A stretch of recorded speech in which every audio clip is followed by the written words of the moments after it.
Suscríbete a nuestro canal cliqueando en el botón rojo y en la campanita de activar todas las notificaciones para no perderte ninguno de nuestros programas e investigaciones exclusivas. Hace 3 años intenté concientizar desde el lugar que ocupo como periodista y en este canal sobre el horror que se estaba atravesando en Villa Mascardi, Patagonia, Argentina, con las ocupaciones criminales de tierras privadas, incendios de propiedades, agresiones físicas, tortura e intento de homicidio a quienes se resistían a esto y todo con complicidad del Estado. La problemática está mucho más extendida que en ese particular enclave turístico donde es tan visible.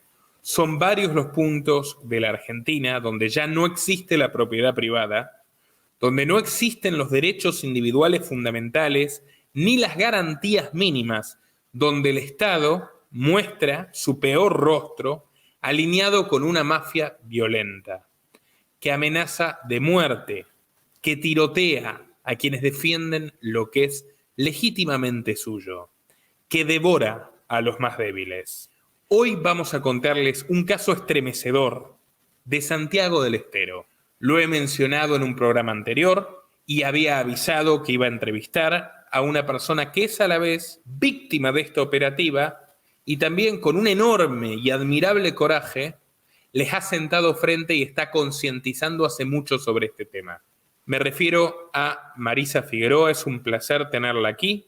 Ella es colega, es una periodista independiente, con raíces de su familia en Santiago del Estero, con un campo de su padre, víctima de la usurpación, y que hoy es la voz de quienes no tienen voz, de los tantísimos pequeños propietarios, campesinos humildes, que están sufriendo el mismo calvario, pero no tienen las herramientas para exponerlo. Muchas gracias, Marisa, por aceptar mi invitación. Es un placer tenerla aquí. Gracias, muchas gracias, Nicolás, muchas gracias. Nos haces mucho bien al darnos voz. Muchas gracias.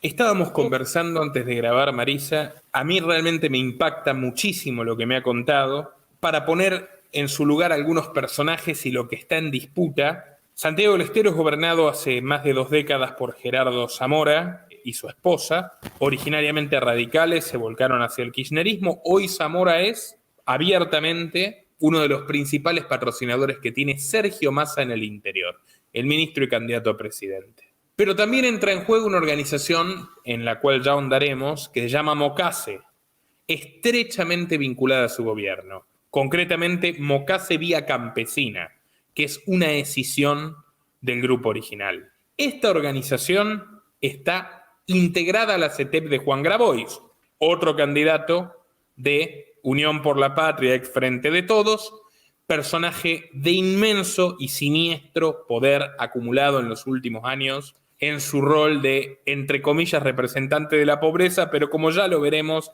esto se trata de que los pobres sean esclavos y que los ricos sean más ricos. Con esta breve introducción, para que nos entiendan quienes nos miran desde otras latitudes, estimada Marisa, repasemos por favor su caso. Usted estuvo muchos años en Buenos Aires, militando en causas que hoy están tomadas por el progresismo, como por ejemplo la ley de propiedad comunitaria indígena, y me decía, paradójicamente hoy me encuentro en la vereda opuesta. ¿Cómo llegamos a esto? Así es, Nicolás. Bueno, primero saludar a todos los compatriotas y a todo el público que te sigue de Latinoamérica sobre todo, y tratar de hacer una mínima introducción del contexto en el que estamos hablando cuando nos referimos a la provincia de Santiago del Estero. Santiago del Estero es una provincia en el noroeste del país, tiene las dimensiones similares a la de la provincia de Buenos Aires, pero no obstante las dimensiones, tiene una población apenas de 1 millón de habitantes, ni siquiera equivale a un distrito de Buenos Aires, como La Matanza, que lo supera ampliamente, ¿no?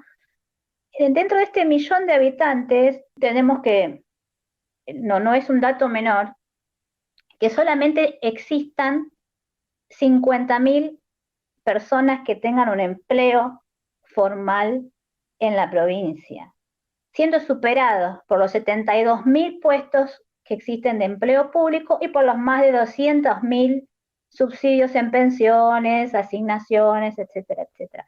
Ese sería el contexto económico de la provincia. Si yo tendría que definirla en pocas palabras, Santiago del Estero no pertenecería justamente a un Estado de Derecho, no es una provincia que viva, que podamos identificarla como un Estado de Derecho, porque el gobernador concentra el poder público, o sea, en él se concentra en su figura el Ejecutivo, el Legislativo, el Judicial, la Justicia Federal, porque acá ningún juez llega por concurso, más el monopolio de los medios, lo que hace que el blindaje sea tremendo. El santiagueño no conoce lo que pasa en Santiago. O sea, realmente es un aparato exitoso y eso es lo que mantiene en el poder a esta provincia, que le da al gobierno nacional entre un 70 y un 90% de los votos en cada elección. Estamos hablando de que se supone que es un sistema democrático donde existe un 70-90% de los votos a un mismo partido. Venimos, el gobierno de Gerardo Zamora, que asume a partir de una intervención, en 2005 la provincia es intervenida, porque veníamos de otro dictador de 40 años de gobierno, que fue el Tata Juárez, le decían acá, que cae Kirchner también... pone a Zamora a intervenir la provincia. No lo eligen en primera instancia, sino que tenía que intervenir un régimen que ya era feudal y autocrático, pero Zamora se lo queda a él. Claro, y aparte en ese momento acá en Santiago del Estero hacen unas internas feroces del radicalismo, porque estaban con el tema de la transición, ¿no? De los popes del radicalismo, como Leopoldo Moró, todo eso estaban pasándose al kirchnerismo. Bueno, cae justo Gerardo Zamora, chau los radicales, chau Alfonsín, chau David, se hace kirchnerista. A partir de ahí, nunca más largó el bastón, y con la inteligencia que no tuvo Juárez, que Juárez sí cae porque el gobierno nacional le suelta la mano, por el contrario, Gerardo Zamora empieza a establecer relaciones carnales con el gobierno nacional que le permiten al día de hoy alternar con su esposa. Mientras uno está en la gobernación, el otro mantiene el tercer puesto en la sucesión presidencial, reemplazando al vicepresidente, presidiendo la comisión del Senado. Claro, Claudia Ledesma es la presidenta provisional del Senado. Exactamente. Y eso se mantiene. De hecho, hasta hace poco se estuvo especulando con que se había ofrecido la candidatura, cuando se estaba especulando si iba o Guado de Pedro o Massa, se había mencionado a los Zamora también en ese juego. O sea, han construido en la provincia más pobre, una de las 3 provincias más pobres del país, pero que le garantiza los 3 senadores, porque no existe cada provincia, para el resto sobre todo no solo los compatriotas, cada provincia tiene 3 senadores, no importa la cantidad de votos. El tercer senador entra por la oposición. Bueno, Santiago del Estero le garantiza al gobierno nacional que los tres senadores van a levantar la mano por el proyecto de ley que el oficialismo defina y necesite. Corríjame si me equivoco. La formación de de Zamora es el Frente Cívico y Social, ¿verdad? Frente Cívico, y fue desdibujándose, y existen un montón de corrientes, te puedo decir que caen hasta en lo absurdo: Frente Cívico, Social, Anarquista y Popular. Una cosa así tienes de todos los colores, en rojo, en celeste, en verde, lo tenés en todos los colores y todos pertenecen a Zamora. Pero con esta jugada él logra tener una representación de un partido provincial que va a apoyar al gobierno nacional de turno y a su vez controla a los teóricamente opositores, ¿no? La legislatura acá se compone prácticamente de 43 legisladores del zamorismo y 6 de la oposición. No pueden llegar ni al quórum de nada. O sea, no se puede llamar democrática una provincia donde vos, por ejemplo, Añatuya, Atamisqui, son ciudades donde vos vas y Cristina ganó con el 92% de los votos, pero porque no había otra boleta tampoco en las mesas. La gente te lo cuenta, no había otras boletas. Ahora, eso está naturalizado, internalizado, ¿sí? ¿Y por qué? Porque también hay, en este esquema tan de disciplinamiento, que es la carencia absoluta de recursos básicos como el agua, los caminos de acceso, la luz eléctrica en siglo XXI, nunca se desmanteló el aparato de inteligencia que venía del juarismo. Jamás se desmanteló ese aparato. ese aparato sigue funcionando. De hecho, hay muchos funcionarios del juarismo que continúan en el gobierno de Zamora, su vicegobernador es uno de ellos, y eso hace que uno viva y conviva en un permanente estado policíaco, literalmente, porque vos te cruzás, si estás en las ciudades como Santiago, La Banda, te vas a cruzar todo el tiempo con autos sin patente. Los autos sin patente están estacionados en las comisarías. Nosotros en la pandemia, por supuesto que no salió nada a la luz, algo que en algún caso se pudo llegar a algún medio nacional, pero hemos tenido niñitas de 11 años detenidas por no usar barbijo, detenidas en la comisaría, se hizo pis encima esa criatura. Ni hablar, chicos torturados, secuestrados, desaparición forzosa de personas, muerte de Mauro Coronel, Franco Isorni. Recordemos, Mauro Coronel, usted es la que personalmente gestiona que intervenga Amnistía Internacional, porque de otro modo eso no hubiera ocurrido. Conseguimos que Amnistía Internacional nos dé un apoyo enorme con solo acercarse a Santiago del Estero, porque no nos creían lo que nosotros les estábamos planteando de cuál era la función del Ministerio Público Fiscal. Primero, que no administra justicia; segundo, no fiscaliza ninguna denuncia; y tercero, que no es público porque nadie tiene acceso. Nadie tiene acceso. Vos no podés entrar ni pedir audiencia, ni menos dar con un juez. A mí, un amigo abogado de Córdoba me decía, pero pedí hablar con el juez. Y no me entiende que no es que no te va a atender el juez, ni te va a atender el fiscal, ni el secretario fiscal. Y eso acá la gente lo tiene internalizado. Entonces, cuando le pasa una tragedia como es lo que vamos a encarar ahora, que es el tema de las usurpaciones, juegan al desgaste. No tenés con qué avanzar. Pero vuelvo.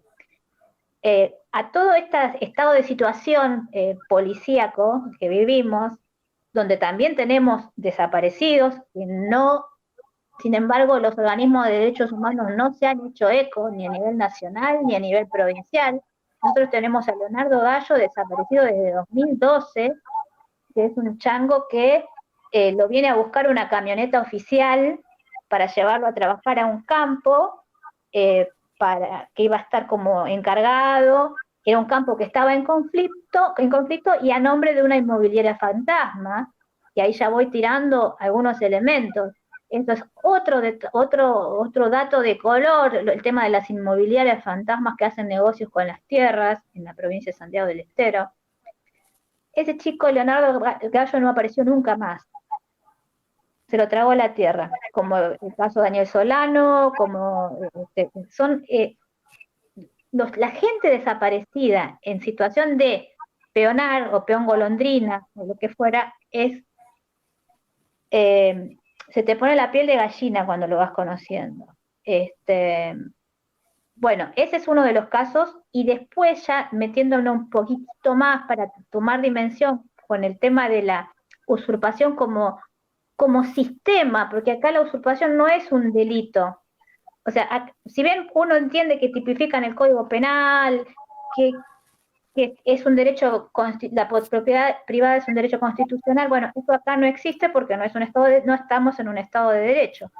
Pero no obstante ello, nosotros tenemos un caso emblemático, que es el caso de Raúl Domínguez, que es un empleado de rentas, que se atreve, por cumplir su trabajo, a denunciar una documentación apócrifa. Él, por denunciar que empieza a haber, creo que un 08 u otra documentación de rentas, termina su propia investigación dando cuenta de que existe una caja paralela en rentas donde los empleados tienen en sus propios domicilios timbradoras, libros de actas, certificados, y se recaudaba en paralelo todo lo que es el inmobiliario rural, los impuestos inmuebles, automotor, obras grandilocuentes, como es típico en la provincia. Por llevar esa denuncia adelante, Raúl Domínguez recibe amenaza. El Estado provincial no solo que no lo pone no solo que no le brinda apoyo ni cumple en brindarle la custodia que amerita, sino que se desentiende, es secuestrado y a los 15 días Perdón, secuestrado. Raúl Domínguez es secuestrado, empleado de rentas que denuncia la caja paralela, a cual el gobernador debería estar agradecido de tener un empleado que esté haciendo ese favor a la provincia y a la patria. No, es secuestrado y a los 15 días aparecen 8 bolsas de consorcio, desmembrado y sin los órganos. Al día de hoy no hubo resolución. No solo que no tuvo resolución. Por favor, les quiero comentar esto porque esto es una postal. El primer juez que interviene en el caso de Raúl Domínguez, lo primero que hace es ir desmontar el terreno donde aparecen las bolsas desmembradas. O sea, borra los rastros. Ese primer juez es ascendido a camarista. El segundo juez de la causa, que es el juez Herrera, termina siendo presidente del Tribunal Superior de Justicia. Quien era en ese momento ministro de gobierno, cuando desaparece y asesinan a Raúl Domínguez, es Neder, quien después, al día de hoy, es el vicegobernador de la provincia de Santiago del Estero. Todos tuvieron ascensos. A veces hay una frase que a mí me suena desde que estoy acá tanto, que es decir, no todo lo legal es justo y no todo lo justo es legal. Bueno, en Santiago del Estero no solo que no hay justicia, no existe la ley, no se la puede tipificar de feudo porque creo que se queda corto, porque un feudo era Juárez, pero esto es tan ayornado y el mecanismo de las asociaciones ilícitas y los vínculos con el poder es tan estrecho y tan fino que ya supera el concepto de feudo. Por lejos. Es un régimen totalitario. Y prácticamente lo podríamos definir de esa manera, porque si nosotros estamos hablando de que tenemos casos, incluso, bueno, no solo el que Amnistía está apoyando, que es el de Mauro Coronel, que hasta que no intervino Amnistía no conseguimos que se adjunte prueba al expediente. No se consiguió en 2 años, porque la intención es que pasen los 2 años para que mueran las causas. Si se puede hablar de expedientes, son hojas sueltas porque tampoco existía expediente. Nosotros tenemos videos de la tortura en la comisaría, videos, testigos. Estamos hablando de chicos que fueron torturados y asesinados por salir en el régimen de encierro masivo. No estamos hablando de delincuentes, estamos hablando de inocentes. Lo levantaron de la vereda de la casa, con todos los testigos. Después aducen que hay una falsa denuncia de violencia de género, que se cayó, por supuesto. O sea, empiezan a buscar excusas, ¿no? Pero y con eso justifican haberlo torturado en el encierro y asesinado al chico. O sea, es estalinista. La comisaría décima se caracteriza por ser la de, cuando te mandan a la décima, corremos porque a ver qué le pasa al pibe, porque ya sabemos la metodología. Hay toda una sistematización, de ahí lo pasan a otro predio para recauchutarlo un poco, porque lo torturaron mucho, se le fue la mano, y de última lo tiran en el hospital regional, lo tiran literalmente, no es que llaman al médico de guardia para que lo venga a atender, lo tiran en el pasillo, pueden pasar 3 horas, quizás se le salvaba la vida o quizás no. Y así muere Mauro Coronel, vomitando sangre en una palangana. Pero la causa es neumonía y no me acuerdo qué más. Eso pone el forense del Estado, me imagino. Exactamente. No podíamos conseguir, hasta que no intervino Amnistía Internacional, adjuntar los videos de prueba, los testimonios, las pericias. Claro, el CELS, el Centro de Estudios Legales y Sociales, que ahora tiene su propia candidata, que es Paula Valmedina, que va como vicepresidenta de Grabois, no va a reaccionar por estas cosas, ¿no? Me temo, evidentemente. Muchos grupos de derechos humanos de la capital no parecen interesados en que se asesine salvajemente a inocentes en Santiago del Estero. Te digo más, me permito, Nicolás, comentarte algo que me estremece profundamente por el vínculo afectivo que yo tengo o tuve con don Israel Alegre, que es uno de los mayores referentes del pueblo com en Formosa, que se ha enfrentado a Infram, y que llevó adelante lo que se conoce como la masacre de Namcom. En 2002 hay una feroz represión en Namcom, en una comunidad com de Formosa. Tortura, violación, bueno. Se llega a la Corte Interamericana con esa causa, y ya está hace 2 años, y el año pasado se confirma, y nos confirman, el CELS, estamos hablando del CELS, nos confirman algunos de los abogados que la sentencia ya estaba, o sea, el fallo ya estaba, o sea, en realidad estaban todas las pruebas, porque está el documental, el material, pero que no va a salir hasta el año que viene, no se va a pronunciar la Corte Interamericana hasta el año que viene. O sea, porque ya van a pasar las elecciones y el año que viene sí se van a poder pronunciar. Esto también tiene que ver, sigamos atando cabos, los vínculos que hay en el CELS, a partir de Berbisky, con la Corte Interamericana, con la Comisión Interamericana, ¿no? Así que, bueno, volviendo a la, perdón, que estoy hablando del tema del CELS, o sea, el tema de los derechos humanos a mí me jugó me generó mucho dolor porque o sea, yo viniendo a Buenos Aires a enfrentar estas situaciones, contando con tantos aliados, supuestos aliados, APDH, SERPAJ, el Servicio de Paz y Justicia, el CELS, cuando vos estás en Santiago del Estero o en Formosa, no hay aliado que valga. Y eso lo vivimos con, sobre todo, no solo los chicos torturados en comisarías, sino también cuando empezamos a hablar de los disparos que recibieron víctimas del Mocase Vía Campesina. Hablar del Mocase Vía Campesina, que seguramente algún seguidor tuyo de Latinoamérica identifica bien a la Vía Campesina, que también es un capítulo aparte en sí.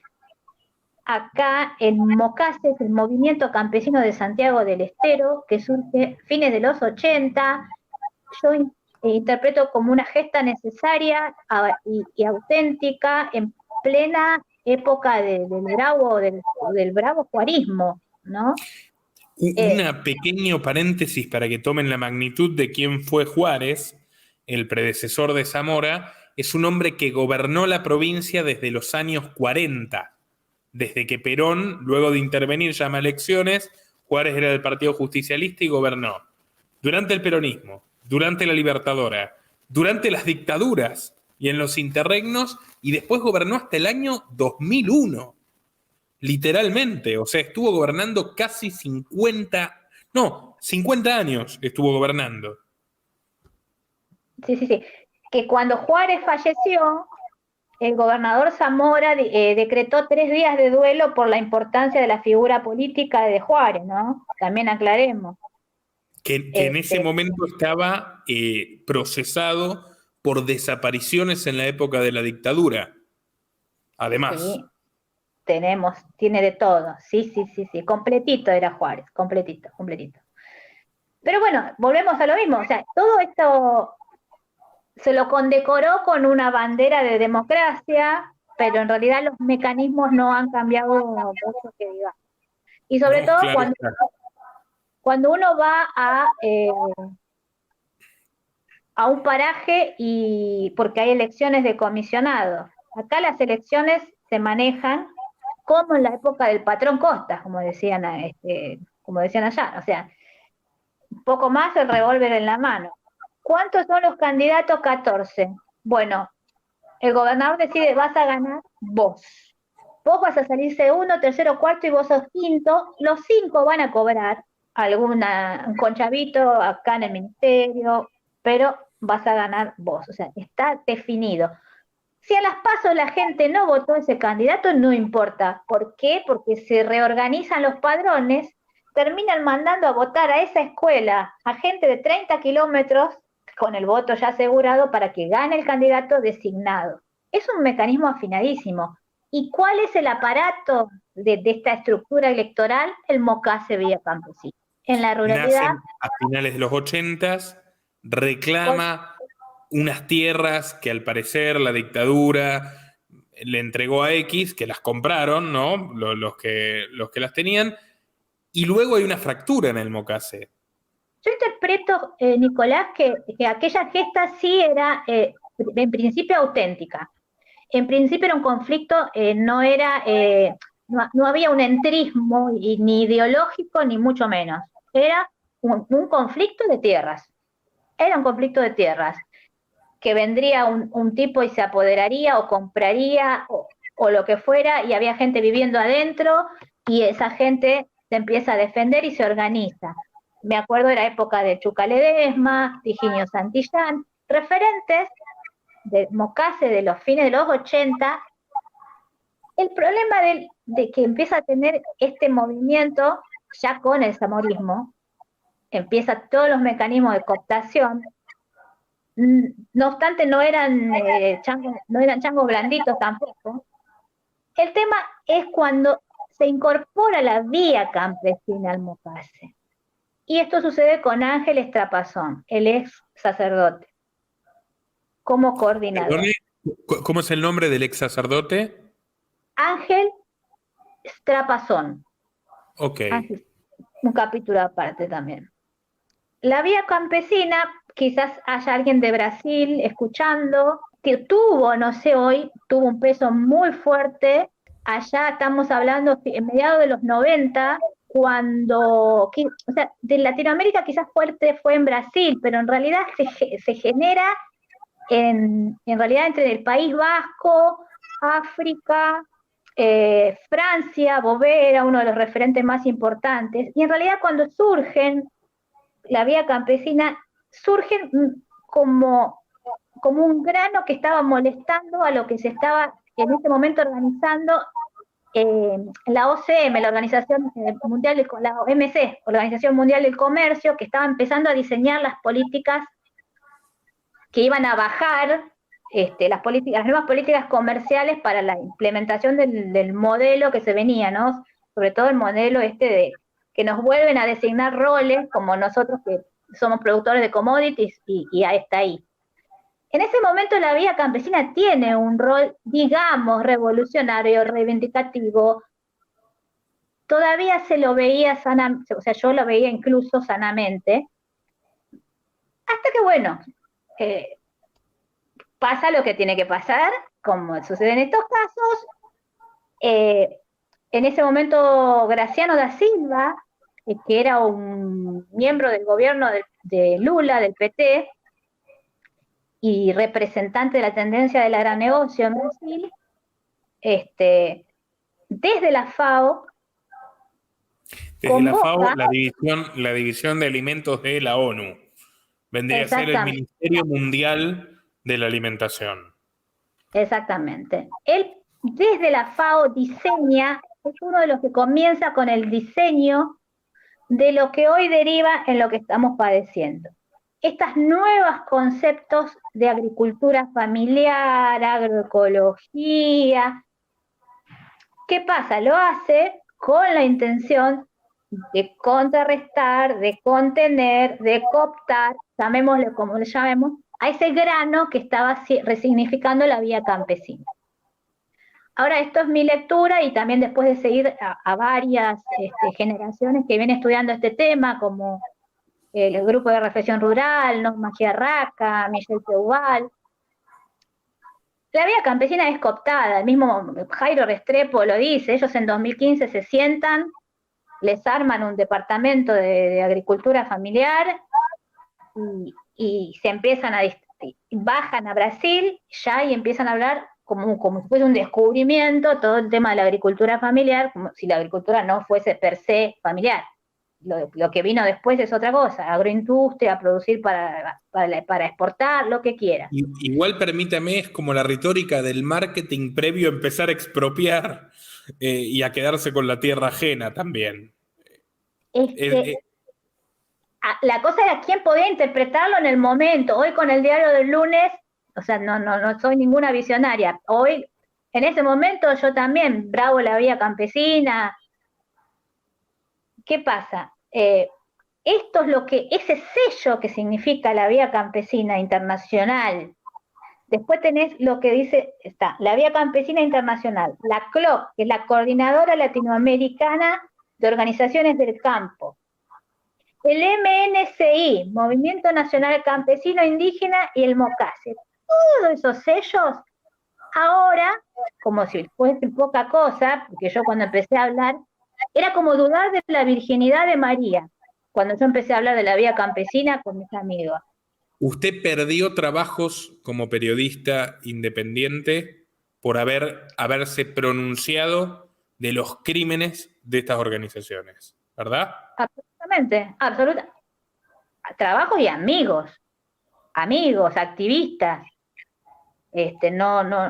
O sea, hay un enamoramiento, o sea, el aparato, o sea, el relato está tan bien diseñado y tan bien afinado que también entra en las almas nobles y jóvenes y con muchas ganas de aportar, como entra por cooptación por el bolsillo también, obviamente.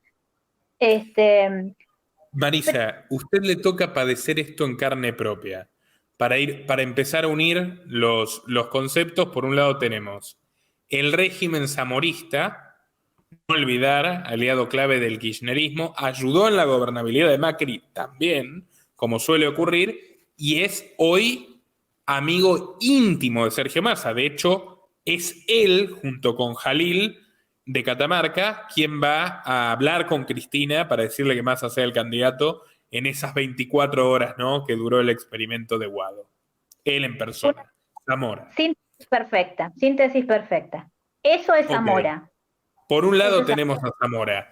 Ahora, por otro lado tenemos al Mocase vía campesina, que cuando era Mocase a secas, reñía con el juarismo. Ahora ya no riñe con nada, está totalmente fusionado al régimen de Zamora. ¿Para qué? Para un negocio que consiste en robarle la tierra a personas incapaces de defender su legítima propiedad. Y aquí, si me permite, me parecería un buen disparador empezar contando su propio caso, que es como usted comienza a abrir los ojos frente a toda esta pesadilla. Su padre tenía un campito de 10 hectáreas, para contextualizarlo, como en la buena parte de la provincia, ya nos contará usted, donde el agua está contaminada con arsénico, donde no hay luz eléctrica, y un día de 2018 que usted va a visitar a su familia, le dicen, cuidado que hay que alambrar, ¿no? Tal cual.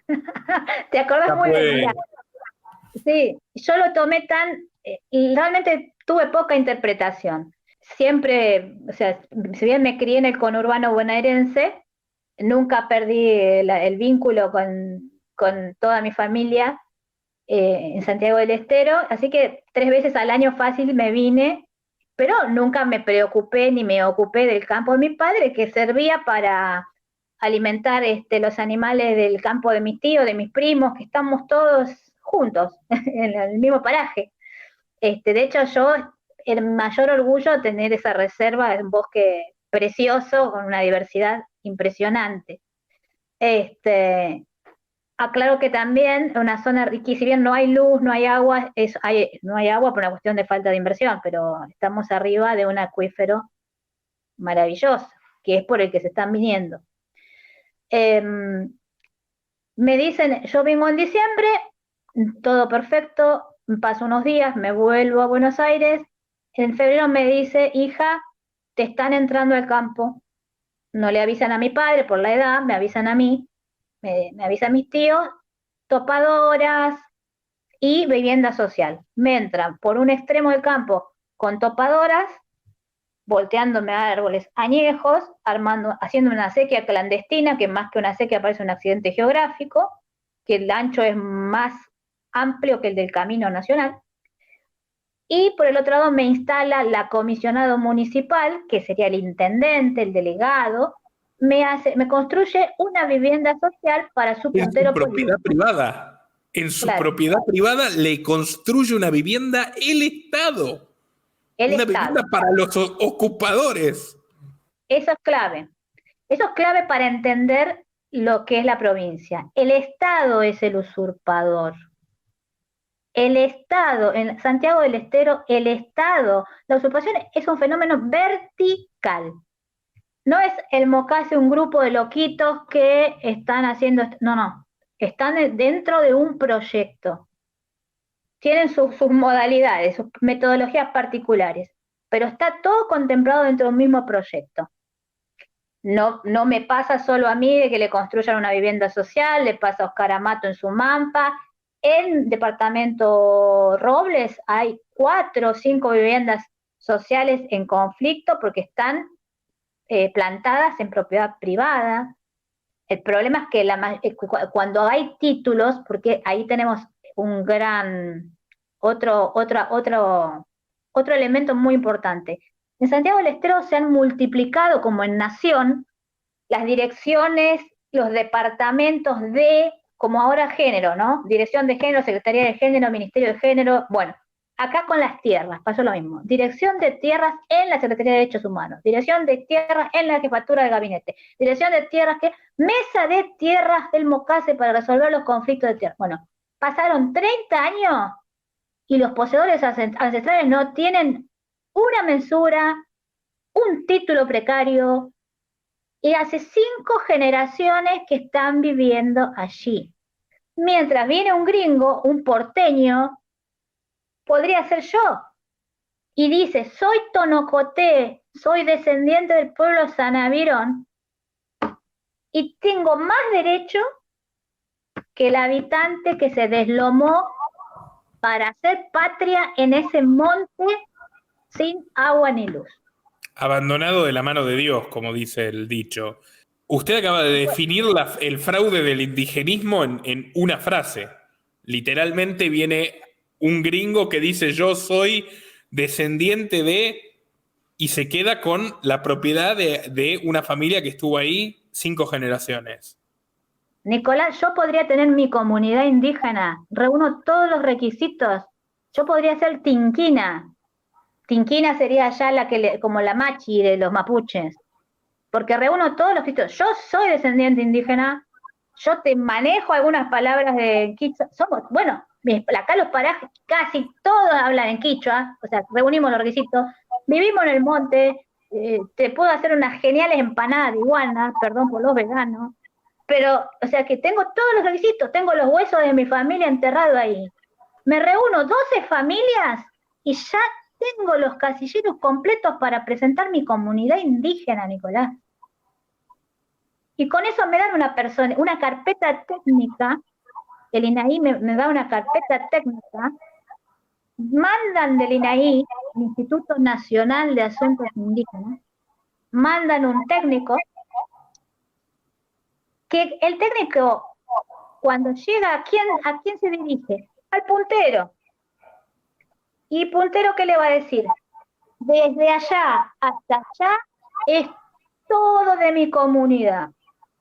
Eso se lo llevan al INAI, entonces yo voy y usurpo y desalojo a todos mis vecinos, porque ahora esta comunidad es de la Tinquina Marisa. ¿No te parece una burla? No me estoy burlando porque yo trabajé años con cuestiones indígenas. Acompaño a los Huichí, a los Pilagá, a los Nivaclé, a los Conde Formosa del Bermejo, del Pilcomayo, del Lote 24, a todas las comunidades indígenas, que no les llegan los recursos porque se quedan en la mitad del camino, porque se los comen toda esta sarta de delincuentes, en asesores, en aviones, en camionetas, en repartir planes, en congresos nacionales e internacionales, y no les llega el agua potable a las pocas comunidades que quedan. Y se mueren de desnutrición algunos de sus hijos. Por supuesto, porque cuando no les permiten pescar como pescaron siempre, porque cuando van a cazar al monte está alambrado, les pegan un tiro, pero no, esas tierras no importa. O sea, ahí no está la cuestión indígena. La cuestión indígena está en Villa Mascardi, la cuestión indígena está acá cerca de Villa Ojo de Agua, donde está la donde universidad. el vicepresidente nacional del Instituto Nacional de Tierra llevaba delincuentes a la ocupación de Villa Mascardi en camionetas del Estado. No olvidar eso, que es lo que generó la renuncia de Odarda, que era la presidenta del INAI. Luis Ahora, Tucumán sigue sí, trabajando en el... Sí, sigue trabajando. por supuesto. Te digo más, la Confederación Mapuche del Neuquén, con quien conozco muchos de esos miembros, por haber estando en el activismo muchos años, uno de los referentes más importantes, que no cabe mencionarlo ahora, pero si alguien después te lo voy a comentar, cuando aparece este fenómeno Jones Wallace, lo llamo y le digo, ¿qué opinión te merece?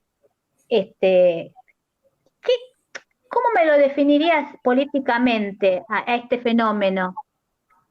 Me dijo, te lo juro por mi madre, Marisa, no está para un análisis político, está para una junta de psiquiatras.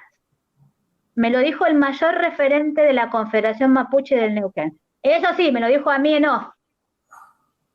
Pero ahí sigue activando, peleando. Esta comunidad fue tomada por el señor Grabois, que se pasó 3 años, entre comillas, vacacionando en San Martín de los Andes para armar todo el movimiento allá, ¿no? Toda la versión mocasiana en Neuquén. Pero para no irnos por las ramas, en diciembre del 2018 usted le advierten alambre. En febrero los tiene en su campo, construyéndole en su campo, que usted sí tiene escritura, o sea, propiedad privada, además legal, y con los papeles en regla, tiene al Estado construyéndole una vivienda social a los ocupantes. Entonces usted viaja en marzo del 19 a frenar esto. ¿Con qué se encuentra? Lo freno, consigo frenarlo, no entraré en detalles para no aburrir a los que nos están mirando, pero bueno, No, la pero detengo. permítame que es interesante que usted se acampa en la vivienda que le construyeron en su campo y al día siguiente le aparece una colmena, ¿no? De patoteros y de punteros de dudosa alfabetización, por decirlo así, diciéndole: yo soy la autoridad, y ordenándole a usted que se retire de su propiedad. Sí.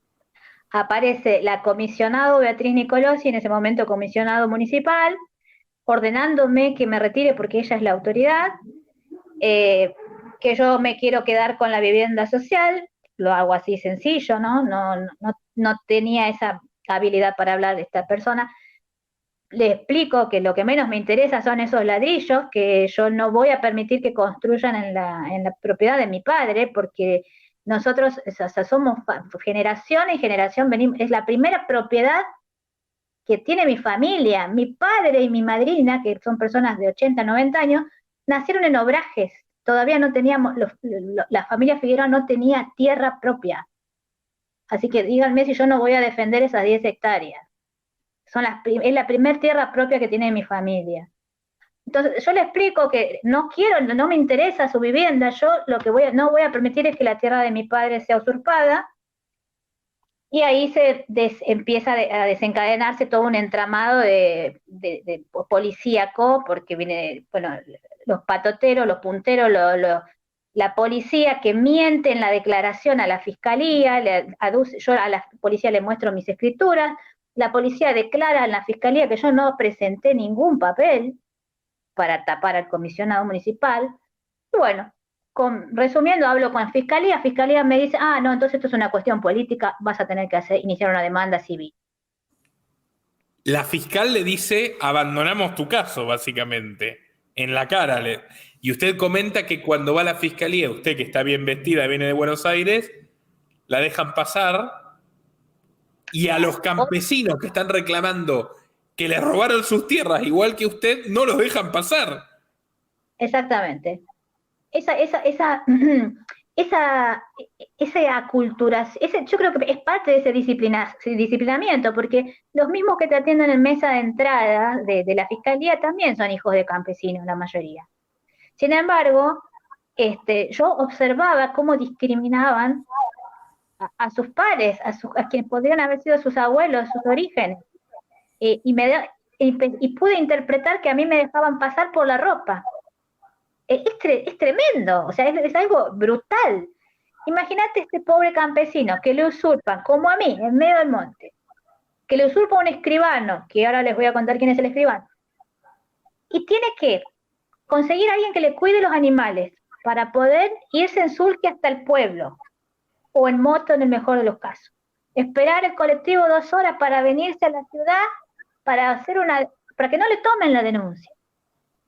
Ese campesino no va a volver a dejar los animales solos, ni gastar su día, porque el hombre de campo, la ruralidad es muy particular, vos en el campo tenés que estar. Y por eso desgastan a la gente y no solo descrean la justicia, porque justicia no hay acá, pero además te juegan al desgaste. Permítame hacer una acotación. Usted cuando me contaba que estos mafiosos le dicen, yo soy la autoridad, usted le dice, sí, serás la autoridad del mojón para allá, porque este es mi campo, es de mi familia. Sí. Y ahí hay una clave de lo que está ocurriendo, por más que parezca anecdótico. La propiedad privada es el último freno que queda para el totalitarismo de Zamora. Totalmente. El papelito amarillo de mi padre, la escritura de mi padre es lo último que queda. Para decir nosotros, existe un Estado de Derecho, existe un orden, existe una sociedad civilizada. Es lo último. Y aparte, me sorprendió mucho ver que la comisionado se descompensó cuando yo le dije, no, la autoridad acá soy yo y vos sos del mojón para afuera. Se descompensó porque de verdad la autoridad es ella en todo el paraje. Están borrachos de poder. ¿Perdón? Borrachos de poder. Borracho de poder. Y que es la única borrachera que no se sale, ¿no? Esa borrachera no se sale nunca. Se enfermó literalmente. Y a partir de ahí empezaron serie de atentados con camionetas, machetazos. Olvídate que acá, primero que nunca me sentí identificada, nunca fui a hacer una denuncia por violencia de género, pero así la hubiese hecho, tampoco la hubiesen desestimado como desestimaron todas las otras denuncias. A usted está amenazada. Sí. O sea, usted le amenazó el escribano que estaba detrás de esto. Cuéntenos un poco más cómo progresa el caso. ¿La abandona la justicia penal? ¿Y cómo sigue la historia? Y la historia sigue con que veo que no era yo el ombligo del mundo, que el escribano Elio Alejandro Couret, la familia Couret es una familia muy poderosa, donde hay jueces, hay escribanos, están todos vinculados directamente con la Casa de Gobierno. Es más, este señor Elio Alejandro Couret, cuando se presenta como, vas a ver quién soy yo, vos no sabés quién soy yo, o sea, yo vengo de Casa de Gobierno, entro y salgo de catastro cuando quiero, es verdad, o después de 4 años ya, 3 años y medio lo puedo decir, es verdad. Y veo que, claro, cuando él encara por el campo mío, de mi padre, haciendo esa sequía, que además es una sequía que viola, primero, ¿cómo se dice? Es contra natura, puede suceder un desastre, todo para sacar riego de un canal para llevar a sus más campos usurpados, ¿no? Miles y miles de hectáreas que va usurpando y va usurpando. Vos decís, ¿cómo puede usurpar un escribano? Dejemos lo ético y lo moral. Es como pedirle a un chef que haga huevo frito, es lo mismo. Acá el escribano y catastro funcionan, con decirte que catastro lotea por Facebook. Yo fui a decir, bueno, quiero comprar este lote, le digo, te lo voy a pagar, pero me gané un juicio, mentira, y te lo voy a comprar, no te voy a pagar en 24 cuotas, te lo quiero pagar en 2 meses, ¿me das la escritura? No, porque está en prescripción, recién te lo puedo dar a la escritura a los 24 meses. Catastro identifica los lotes, los terrenos, donde hace rato que o la gente no fue a pagar los impuestos, o la gente se entiende que si tiene 105 años se habrá muerto, y el heredero no hizo la sucesión. Todo eso es información que se le pasa a escribanos, diputados, o sea, a toda la gente vinculada a la Casa de Gobierno. Y el Mocase ejecuta la usurpación. En algunos casos, pero ellos tienen un proyecto bastante independiente. O sea, el Mocase se ha convertido en un monstruo alimentado por el zamorismo, ¿no? Pero que ahora ya no lo pueden manejar tanto, porque ellos ya tienen vínculos directos con Nación, que viene bien a hablarlos en 2 o 3 puntos. Por eso se integran a la CETEP de Grabois, para hacer su propio canal con la izquierda porteña, llamémosle. Llamémosle así. Entonces, si el escribano de Alejandro Curet pasa alambrados por tierra, lo que está es fiscal lo alambra, y si no es fiscal lo alambra igual. Si vos salís con una escritura como yo, ¿qué es lo que las amenazas que padecí, los aprietes? Hasta hace 10 días le dijo a un vecino mío que es productor, le dijo que me tenía que haber limpiado en su momento, ¿no? A mí y a otros vecinos más que les estamos significando una dificultad en su proyecto. Sí, viniendo del régimen zamorista hay que tomarse muy en serio cuando dicen que van a limpiar a alguien. Sí, porque yo le he ensuciado su buen nombre y honor, porque jamás nadie lo había hecho sentar en una fiscalía. Claro, si yo cuando inicio las denuncias lo terminan citando. A lo que él aduce que él tiene todos los permisos, y el fiscal se achicó y dijo, bueno, si usted dice, le doy un tiempo para que me los presente. No se los va a presentar nunca, porque mi padre no le dio permiso, yo no le di permiso, eso es un escándalo, ese accidente geográfico que hizo ahí, es todo ilegal, pero esto es Santiago del Estero. O sea, esto es Santiago del Estero. No es que soy muy interesada en mi caso, pero no quiero pasar más tiempo. Si lo hace el escribano, es porque lo hace el juez, Nicolás. Nosotros tenemos el presidente del Tribunal Superior de Justicia, Eduardo López Alzogaray, que se está quedando con toda la zona de riego de Chagualpungo, que está dentro del departamento Robles también. El doctor López Alzogaray, antes de ser presidente, era vocal del Tribunal Superior de Justicia. Hasta ese momento no mostraba mayores amenazas, sí se lo conocía como un tipo jodido, pero tanteaba, apretaba, ¿no? Y alguna familia que se sabía flojita de papeles, porque no conocen que sí tienen un derecho posesorio que le garantiza la Constitución, a la mayoría de las familias la sacó a pechada de caballo. No hizo falta ni siquiera presentar una demanda. Mandó a sus peones, los pecharon con caballos. Hay relatos estremecedores de criaturas. Yo escribí hasta ahí me han publicado en los medios alternativos. Hasta ahí. Cuando me metí, ya con el Mocase no.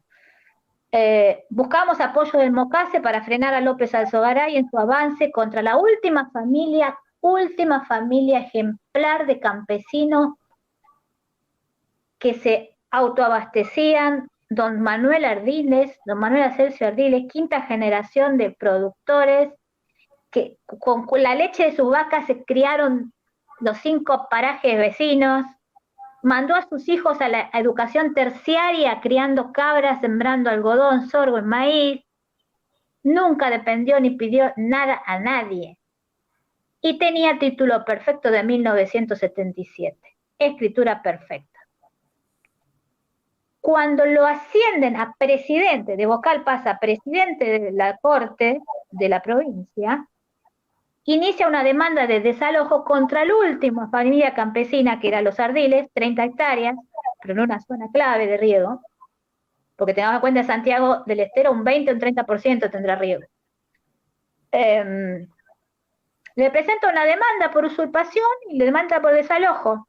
Ahí empieza todo un devenir que acompañamos a la familia Ardiles, vimos las injusticias, lo mío no es nada a lo que ha sufrido esa familia. Los vimos cómo les destrozaban en la cara lo que tantos años les costó. Con 30 hectáreas eran la familia Ardiles, sus hijos, sus nietitos, viviendo de lo suyo. Y de un día para el otro, asignarlos en el pueblo, en un galpón municipal. El juez Yuri ordena un operativo de desalojo hoy a las 6 de la tarde, mañana a las 7 de la mañana, 120 miembros de infantería para desalojar una pareja de ancianos. En plena pandemia. En plena pandemia. ¿Qué aduce el juez? ¿Por de qué su propiedad? Entonces, es para hacer una película, es increíble. Sí. Y por esto volvemos esto te lo puedo vincular al Mocase. El Mocase no es el único que utiliza el artilugio de la ancestralidad.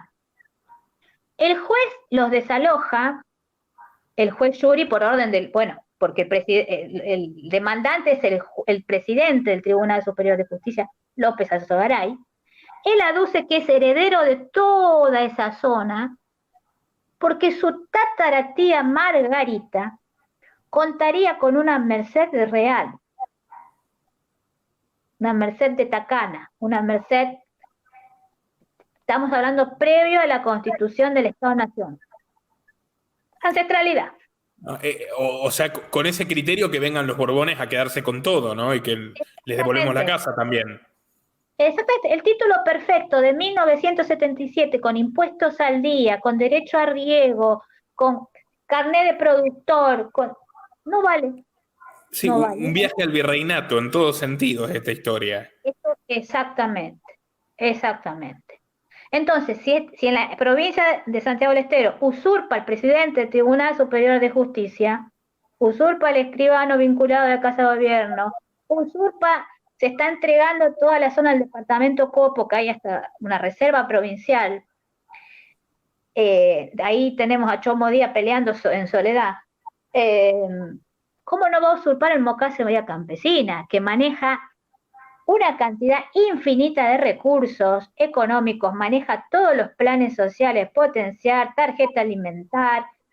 Se presentan como, que también quiero aclarar para el que por ahí no está muy empapado con el tema de la cuestión indígena, de la ley sobre todo en la que ellos se amparan, que te lo habrá contado Diego Frutos.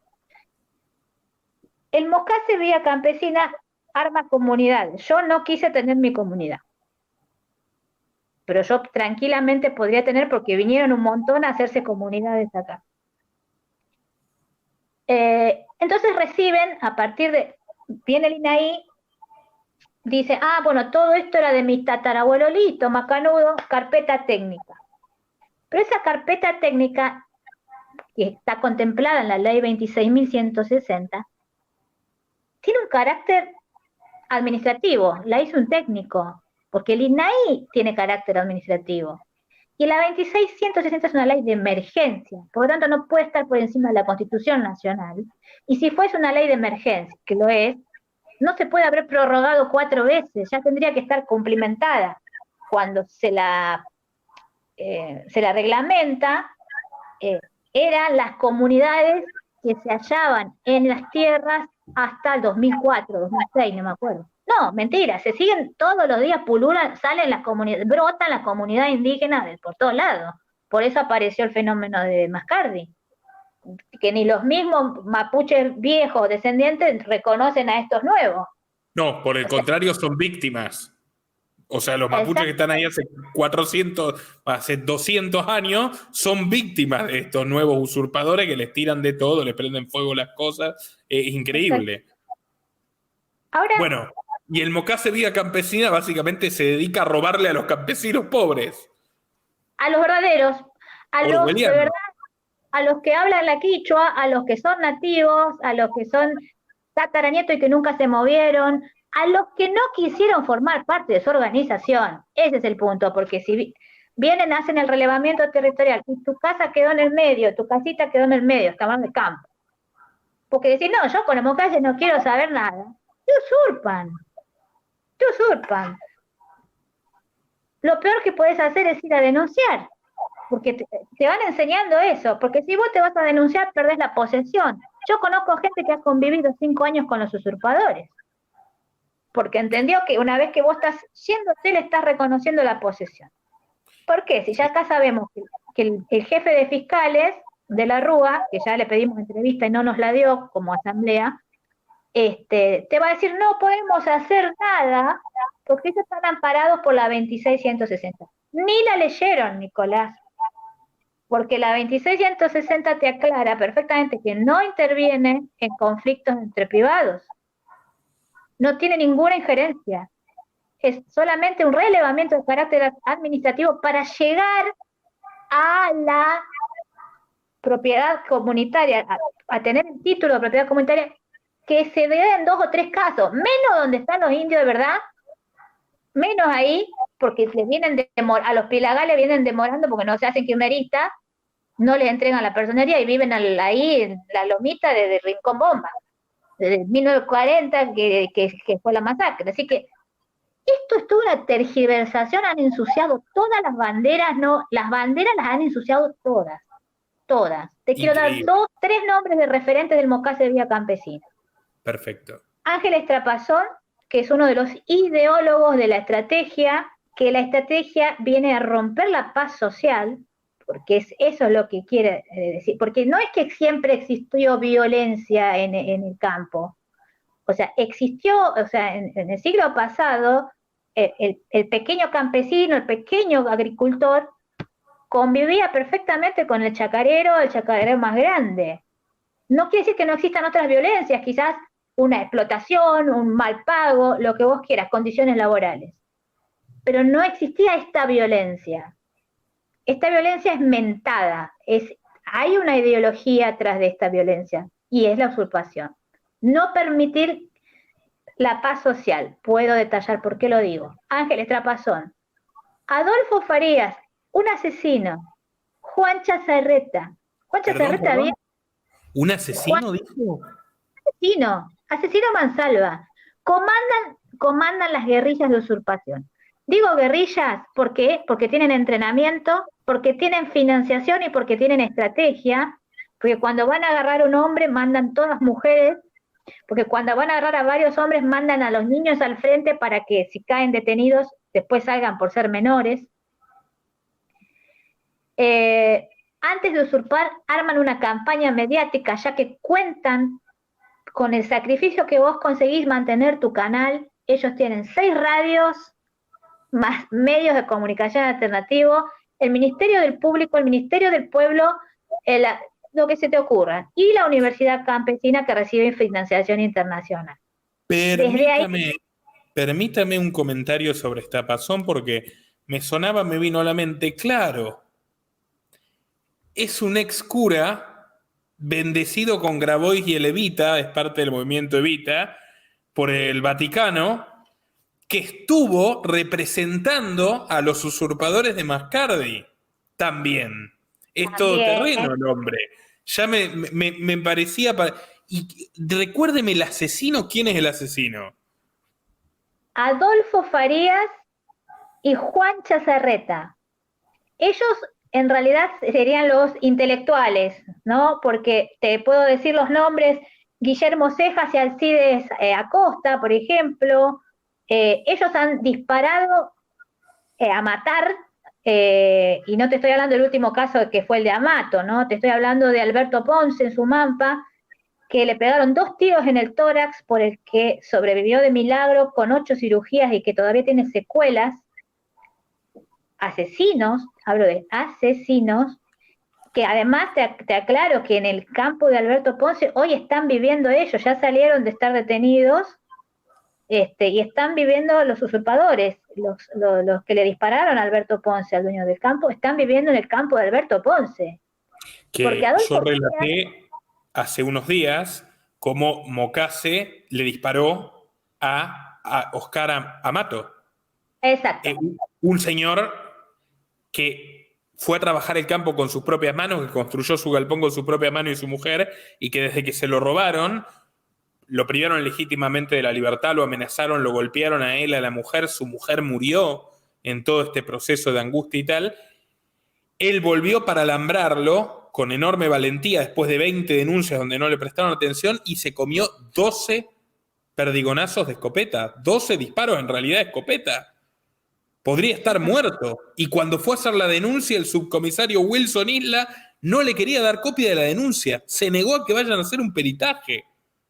Un señor que está trabajando de tornero porque su propiedad fue asaltada bajo la línea de pobreza porque se la robó este movimiento mafioso, monstruoso, vinculado a Grabois, integrado al movimiento de Grabois y al movimiento Evita, con venia directa del gobierno nacional.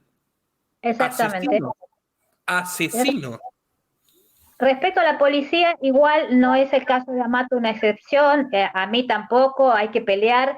Cuando vos peleás, Amato porque se sabe defender, digamos, es un lenguaraz tremendo, es un pingazo, como decimos acá, Amato. Pero la policía no te toma la denuncia, no te la toma, o si no te dicen no tengo copia, no tengo impresora, no tengo...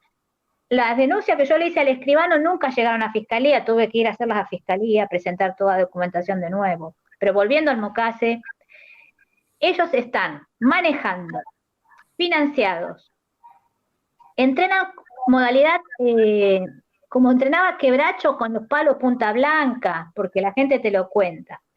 Tienen convenios con el Cedronar, en la Universidad Campesina, en la UNICAM, que está en Villa Ojo de Agua, que se sostiene con un relato de universidad que nunca funcionó, que lo que hacen es dar tecnicatura de agroecología, formación política, comunicación social, o sea, nada que tenga que ver con la ruralidad, porque primero... Bueno, eventualmente les pueden enseñar a cómo robarle a los que trabajan el campo, ¿no? A cómo robarle a los que producen, cómo matarlos también.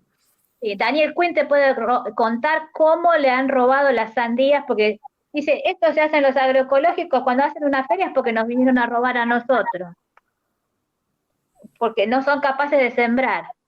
Los campos usurpados los arriendan para soja, o sea, es todo un relato lo de la agroecología, es todo un relato. Pero volviendo a los convenios que tienen, pensemos por qué se vincula con... No hace tanto que entran a la CETEP de Grabois, porque había mucha rivalidad entre el movimiento Evita y la CETEP, y la UTEP de Grabois, el MTE de Grabois. Había mucha rivalidad entre Pérsico, se disputaban Pérsico y Grabois. Hasta que, bueno, yo creo que un punto clave donde triunfa, yo veo que triunfa Pérsico más que Grabois, es cuando gana la conducción del INAES. El INAES es el Instituto Nacional de Asociativismo y Economía Social. Gana la presidencia un francés, creo, un sociólogo, no sé qué, que es de Movimiento Evita, y además lo asciende en el INAES porque lo sacan del Ministerio de Desarrollo Social y pasa a depender de Economía directamente, del Ministerio de Economía. Entonces, eleva el rango el INAES y lo conduce Pérsico. Lo mismo pasa con la Secretaría de Agricultura Familiar que estaba dentro del Ministerio de Agroindustria. La conduce Miguel Gómez, gente de Pérsico. O sea, en realidad era más fuerte Pérsico que Grabois. Grabois lo hace fuerte la personería jurídica que le da Macri cuando le da la personería a la CETEP. Cosa que ni siquiera Cristina le quería dar porque hizo lo posible para no dársela, por más que sea gente de ella. Porque ahí es donde se constituye la Confederación de los Trabajadores de la Economía Popular. O sea, la CGT del desempleado, digamos, ¿no? Ahí es donde, bueno, a Estrapazón siempre se lo vio con la camiseta del Movimiento Evita, no con la del MT de Grabois. Acá se veían las internas. Ahora no, ahora ya forman parte de la CETEP, están todos juntos y mixturados. Estrapazón es uno de los ideólogos de la reforma agraria que propone Grabois. También, que esa hay que analizarla mucho también. Yo lo que me temo... Ya nos podemos imaginar por dónde va la reforma agraria, ¿no? Que quieren. Te digo Claramente. más, te digo más. Este año, por decreto de necesidad y urgencia, se declara, la Secretaría de Agricultura Familiar pasa a convertirse en Instituto Nacional de la Agricultura Familiar Campesino, Indígena y Coso. No sé, Sí, LGBTQI también, de paso. todo, completo. Más. Y pasa directamente a jefatura de gabinete a manejar otro tipo de presupuesto y el punto clave acá, que ellos ya venían impulsando la ley de agricultura familiar, que es todo un capítulo aparte que me parece muy importante para concientizar, ya te digo, a las almas sanas y buenas que se enganchan en todo esto y a su vez también para desmantelar un poco toda esta mafia. Esa es una ley que hay que tratarla, la ley de agricultura familiar. El tema es que hoy Deolinda Carrizo, una de las referentes del Mocase Vía Campesina, que lo reventó a golpes a Juan Lacorte en Quimilí, hay fotos y videos, le usurpan a Juan Lacorte 70 hectáreas en Quimilí, con las que le daba de comer a sus hijos, 70 hectáreas en Santiago del Estero, no es nada. Deolinda Carrizo hoy está es directora de Género y Diversidad del Instituto Nacional de Agricultura. Bueno. Sí, y me imagino que deconstruye a quien no le cae bien a puño limpio. No. Pero aparte, si vos vieras el decreto reglamentario, donde hacen hincapié, no en agua potable, no en caminos, no en luz eléctrica, sino en que se asigne un presupuesto particular para reforzar el derecho de las mujeres y las diversidades rurales. O sea, yo no te puedo explicar, esa gente no ha vivido en la ruralidad porque la verdad que no. A eso apunta el decreto reglamentario. En eso está hoy el progresismo entretenido, digamos, o sea, distrayendo. El punto grave de Deolinda Deolinda, Miguel Gómez, todo, la CETEP, ahí en el INAFSI, no sé, es que ellos ahora tienen injerencia en el Registro Nacional de Tierras. Ahora, como pertenecen a la Jefatura de Gabinete de Nación, sí tienen injerencia en el Registro Nacional de Tierras. Esta ley de agricultura familiar, entre un montón de... Hay unos sujetos muy desdibujados ahí para tratar, pero hay un punto clave, que el agricultor, el sujeto que define esta ley de agricultura familiar, tiene que ser propietario. Entonces, nuestro mayor temor, certeza, y a su vez rezamos para que algo suceda, es que no sea cosa que incorporen todas las tierras usurpadas al registro de tierras. O sea, que lo legitimen a través de este instituto nuevo. Porque en el departamento Aguirre, que es como decir en Quilmes, en 3 de febrero, en Buenos Aires, en el departamento Aguirre llevan 20.000 hectáreas usurpadas, solo en un departamento. 20.000 hectáreas usurpadas. Que gente que tiene títulos perfectos, gente que no tiene títulos perfectos pero vivió ahí hace 5 generaciones, gente que de verdad es indígena o mestizo. Viene Juan Chazarreta, que es un chico tipo Grabois, clase media alta, que escribió un libro, lo presentó en la Feria del Libro. De un día para el libro se llama, no te lo recomiendo porque no lo leí, se llama Emulando Operación Masacre de Rodolfo Walsh. Él escribió Operación Chacabuco, porque él es de Chacabuco, la ciudad de Chacabuco. Padre, la madre funcionaria, un chico bien. Tuvo un conflicto porque resulta que en el libro menciona o ensucia de alguna manera a Julián Domínguez, en ese momento con mucho poder, que siempre lo tuvo, ¿no? Pero en ese momento estaba en un ministerio, creo, Julián Domínguez. De agricultura, tal vez. Creo que sí. En ese momento tiene un conflicto muy grande se arma una interna, porque este chico vendría a representar a la cámpora, digamos, Chazarreta. La cuestión que de un día para el otro aterriza en Santiago del Estero, se deja crecer la barba y es el Che Guevara del subdesarrollo. O sea, él hoy comanda las guerrillas de usurpación. Él le pega un tiro a Esther Maldonado, que no podemos mostrar imágenes de la cabeza partida de Esther Maldonado, para que YouTube no nos censure. Esto es el Mocase. Chicos, gentes buenas y sanas, esto es el Mocase. Lo que ustedes ven es propaganda, que está diseñada por chicos que trabajan en propaganda, hacen propaganda. Dicen, Alberto Ponce es un terrateniente macrista, violó a nuestra compañera, no te estoy exagerando, así, violó en el río, entonces van preparando el caldo de cultivo para usurpar a Oscar Amato, por ejemplo, así. Y todos los medios alternativos, desde Tierra Viva hasta, no sé, todos los medios alternativos, la Red Nacional de Medios Alternativos, apoyando lo que dice el Mocase Vía Campesina. Están a 2.000 kilómetros y apoyando, pero no es que está tergiversado, es al revés.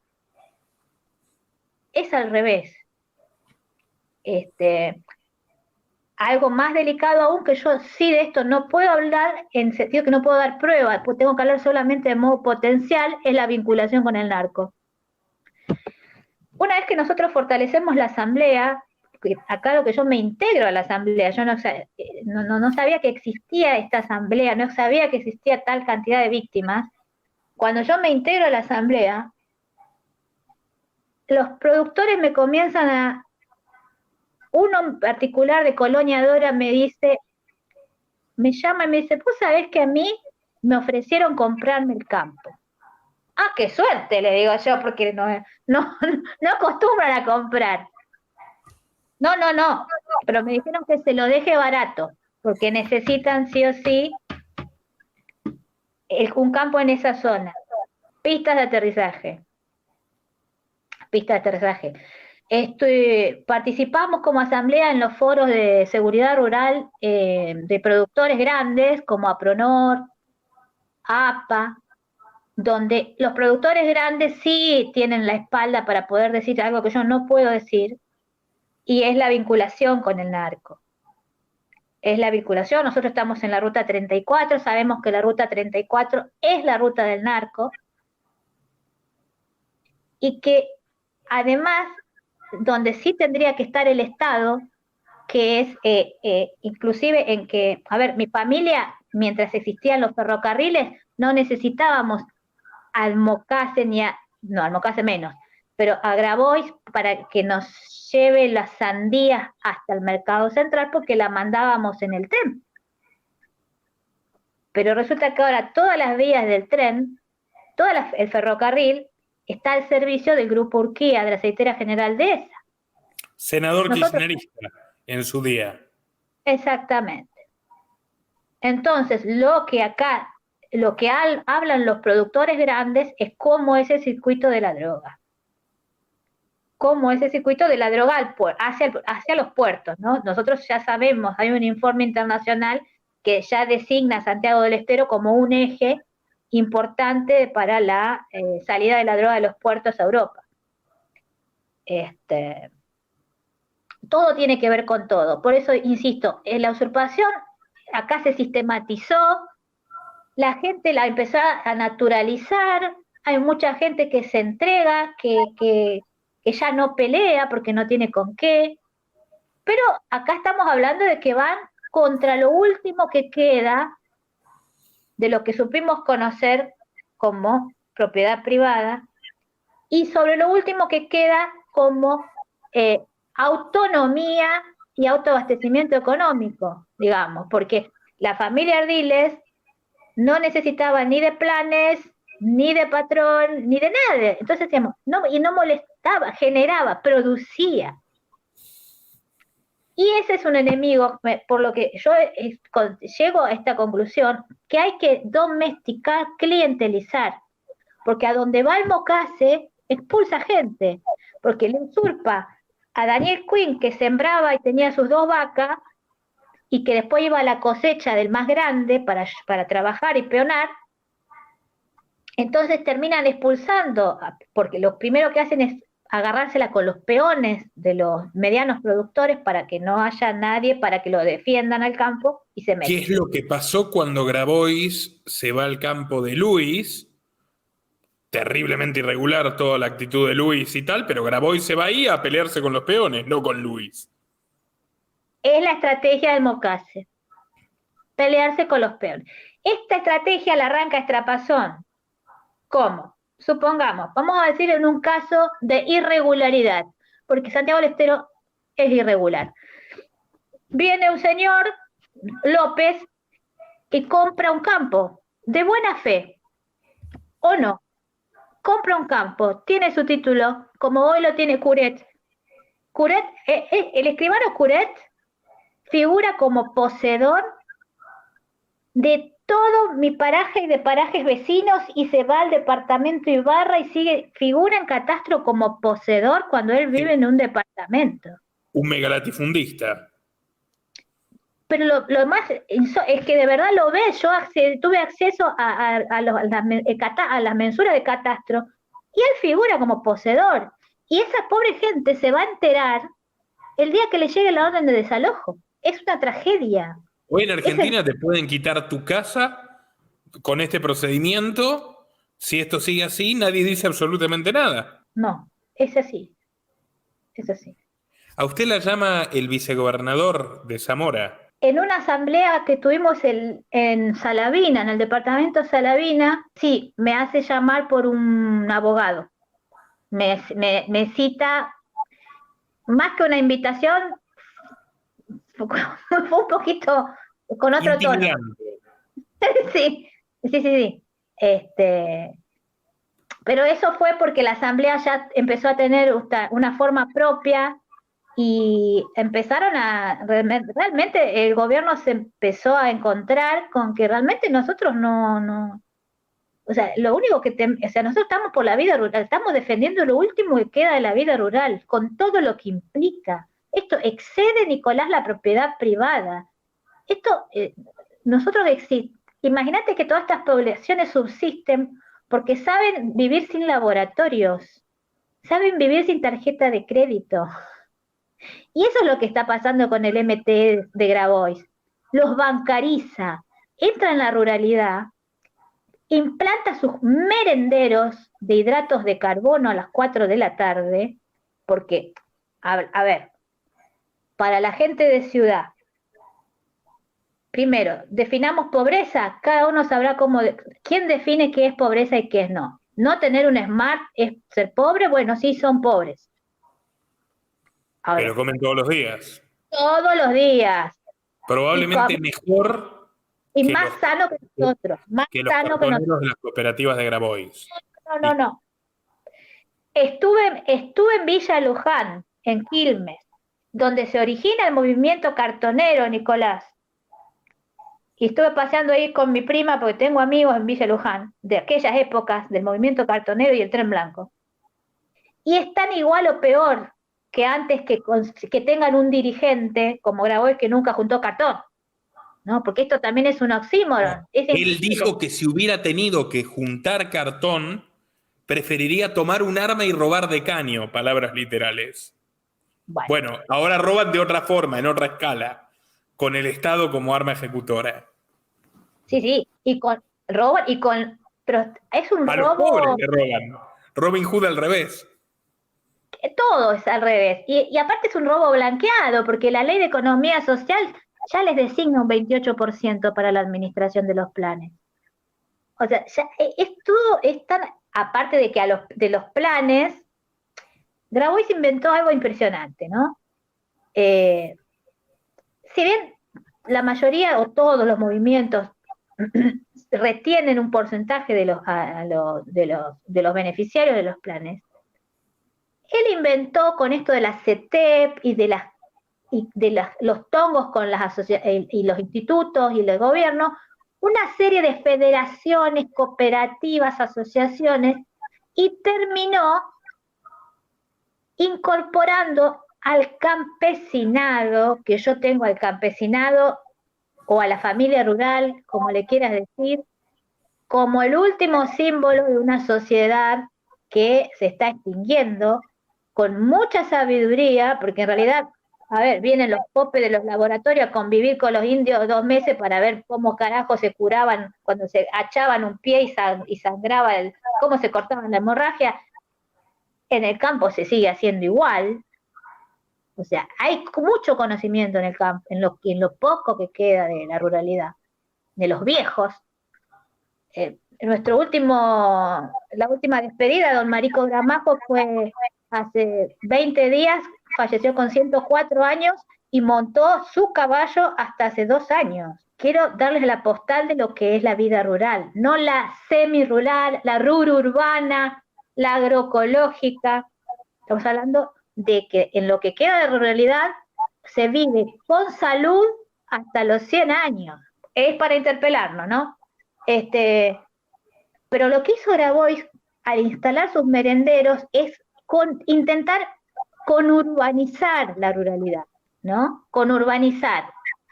¿Eso qué implica? En la ruralidad todavía existe una modalidad de vida con una convivencialidad que es una institución. O sea, no existe la figura de la adopción, porque si se fallece la madre de un changuito, ese changuito se cría con la otra familia y ya está. Y no tiene ningún complejo y ningún conflicto identitario, como tampoco había ningún conflicto acá identitario con el tema indígena, éramos todos medio indios, somos muchos negros, porque acá había mucha comunidad afro. No había conflicto identitario. Hay un viejo solo, no hay geriátrico, no hay un solo día que no vaya un vecino a ver al viejo, a llevarle un plato de guiso, un plato de locro, a ver si comió o no comió, qué hizo. Todavía el sistema no entró de lleno en la ruralidad. Pero ahora, a partir de este entrismo, ¿no?, de los movimientos sociales como el de Grabois, sí. ¿Por qué? Porque la juventud, y esto no es por hablar como vieja, sino porque el pibe que ve que cuando casi ni...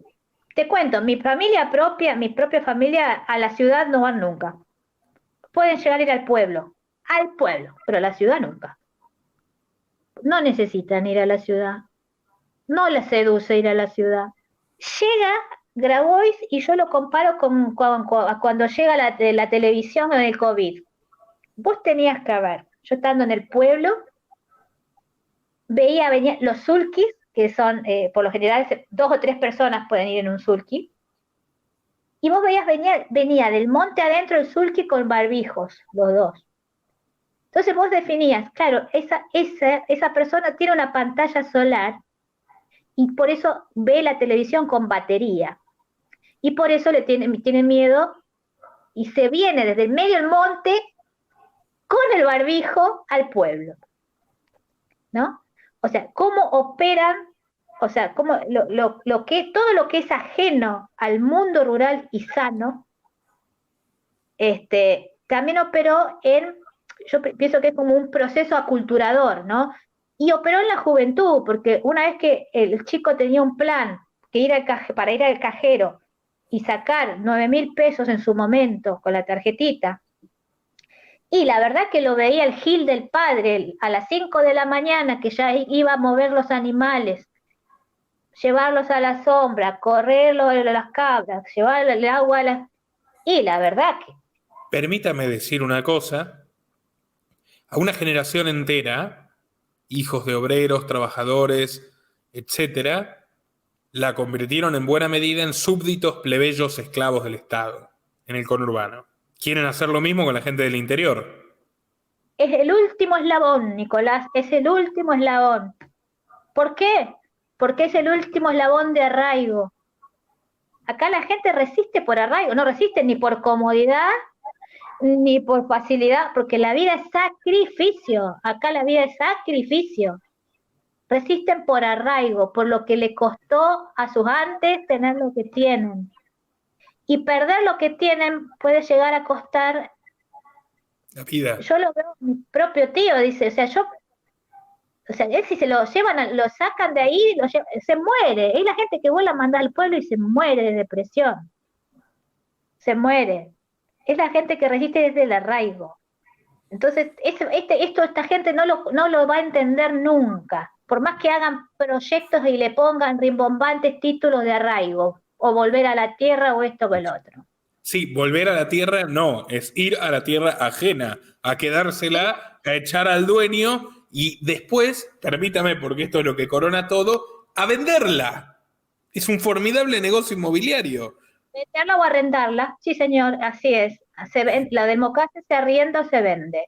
De hecho, se la arriendan a los terratenientes de la sociedad rural de Córdoba. O sea, a los enemigos, ¿no? Al enemigo, al terrateniente de la sociedad rural de Córdoba. Esto es una canallada, o sea, es una canallada, es una impostura. Un ejemplo del MT, porque esto lo hago a título de denuncia, ¿eh? Esto sí lo voy a decir a título de denuncia.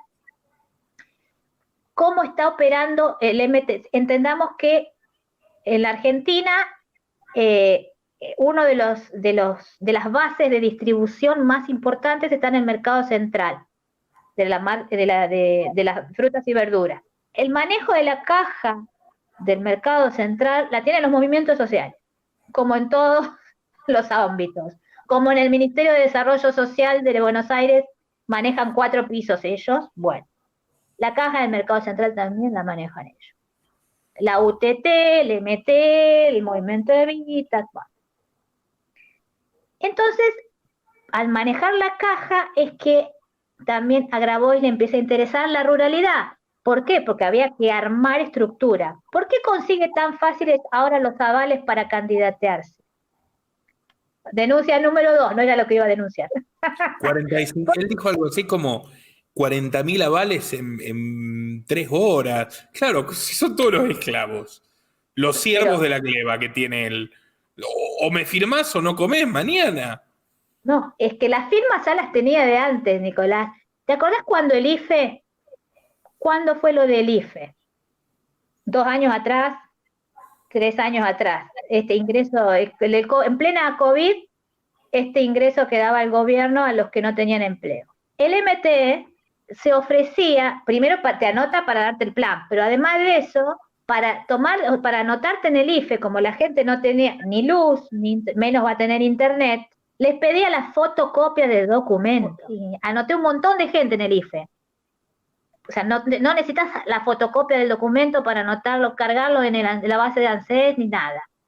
Porque el ANSES va a saltar si es verdad, merita o no merita. Les pedían la fotocopia de los documentos. Y con eso ya armaban los avales. Y con eso ya presentaron candidatos para estas elecciones que pasaron en Santiago del Estero. Ya en algunos parajes, el MT ya tenía candidatos. Porque ya tenía los avales, y después de los avales vienen las afiliaciones. No sorprendería que voten con el DNI de las personas que mataron. Ay, Marisa, no sé.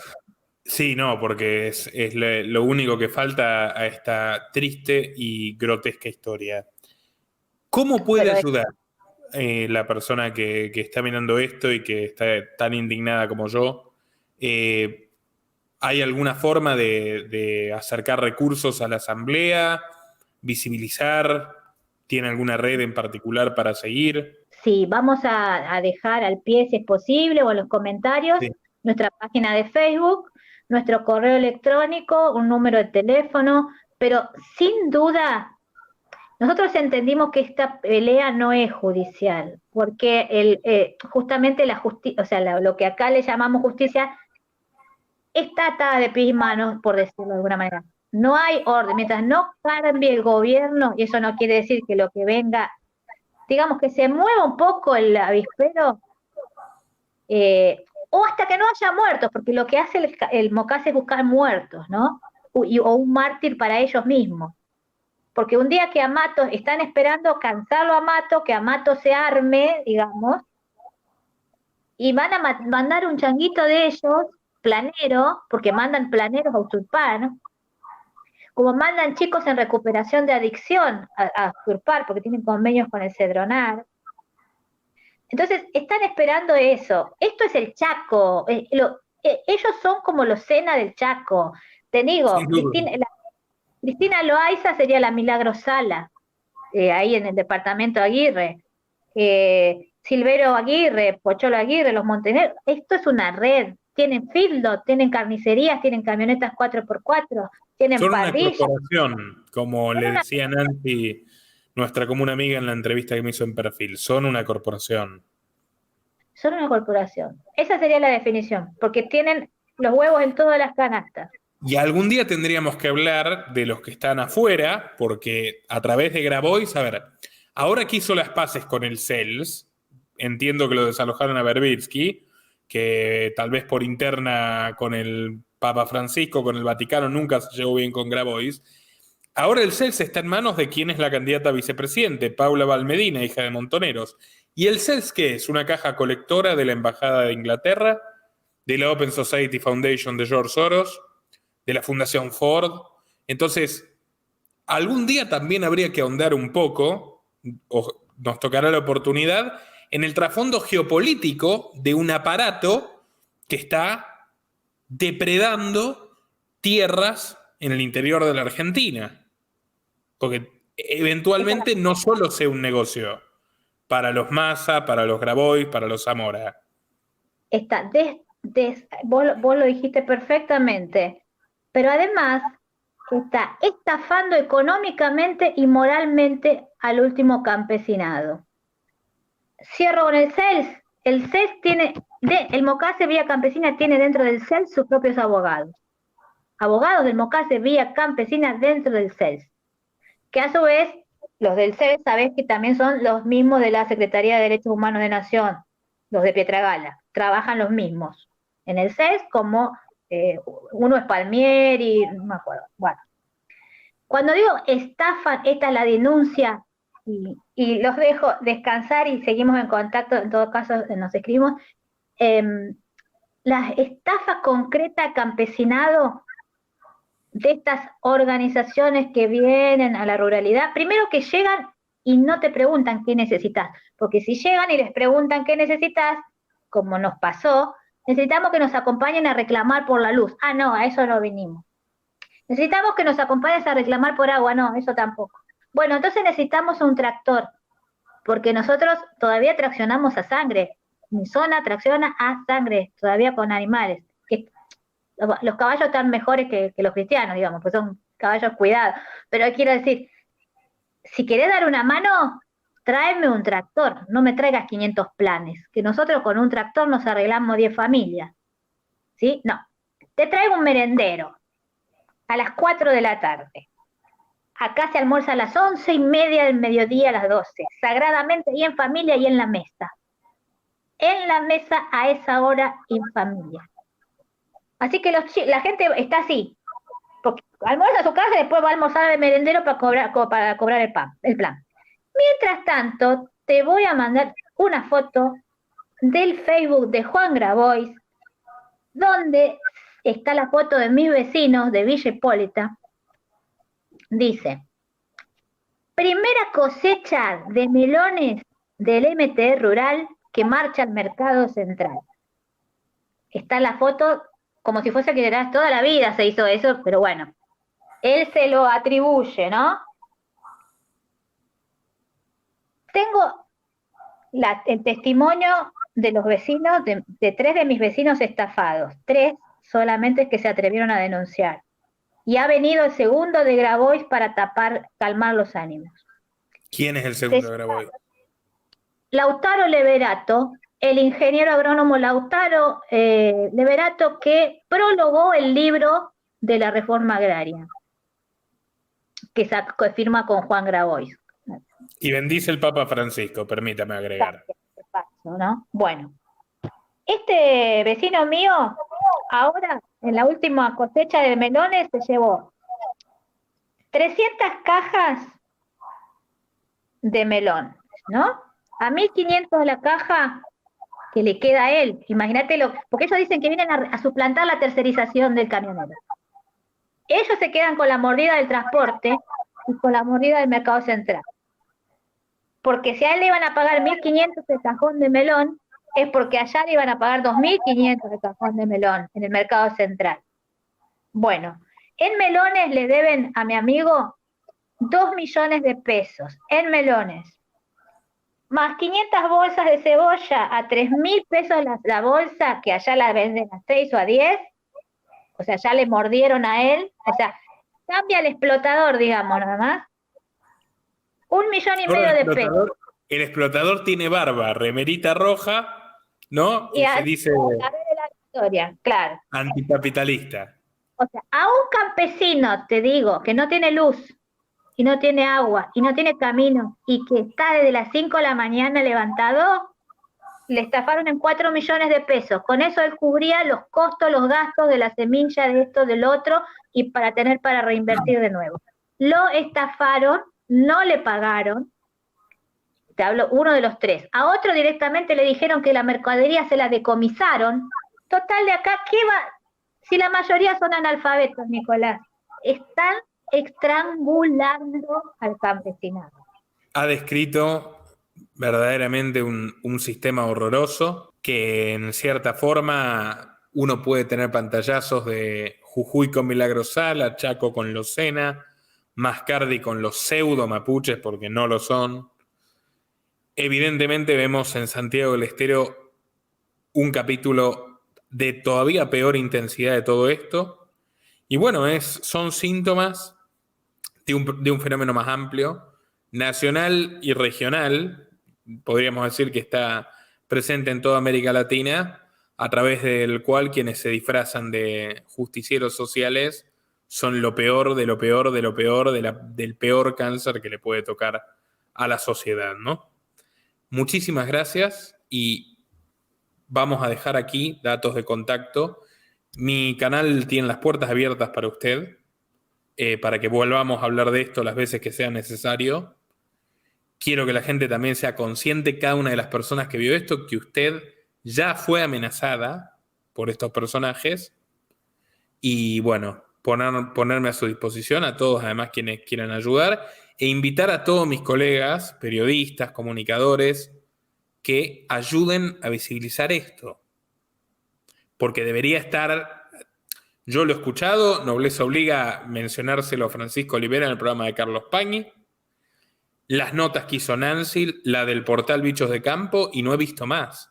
Esto debería estar en la primera plana de todos los diarios, porque hay una guerrilla, hay una mafia, todo esto arbitrado por el Estado, literalmente robando y matando a las personas en el interior del país. Que no sea demasiado tarde cuando cobremos la dimensión de lo que está pasando. Y esperemos que sea así porque realmente nos toca a todos, estamos desapareciendo como Estado-Nación, ya realmente estamos desapareciendo. Yo, en nombre de la Asamblea Santiagueños en Defensa de la Vida Rural, te agradecemos enormemente esta contribución porque esta es la contribución que necesitamos, porque nuestro objetivo fue desenmascarar esto. Sabemos que lo legal lo tenemos que seguir porque creemos en la Constitución, pero que por ahí no vamos a llegar muy lejos. El tema es que la gente se entere qué es lo que hacen estos canallas disfrazados de revolucionarios y en estas reivindicaciones de qué cosa, reivindicaciones del no laburar, porque son todos académicos, porque es la verdad, son todos académicos que se dejan crecer la barba y se creen vanguardia iluminada. La vanguardia del parasitarismo. Muchas gracias a usted, Marisa, e invito a todos a compartir en todas sus redes, en todos sus grupos y a concientizar sobre esto. Nuestro trabajo depende de tu apoyo. Para que siga siendo posible, realiza tu donativo desde tan solo $2 por mes a través de Patreon, en los links que están en la descripción o en el comentario destacado. Podés colaborar enviando tu pago vía Bitcoin a esta dirección. También podés hacerlo a través de la opción Unirte de YouTube y si estás en Argentina, con el medio de tu preferencia a través de Mercado Pago.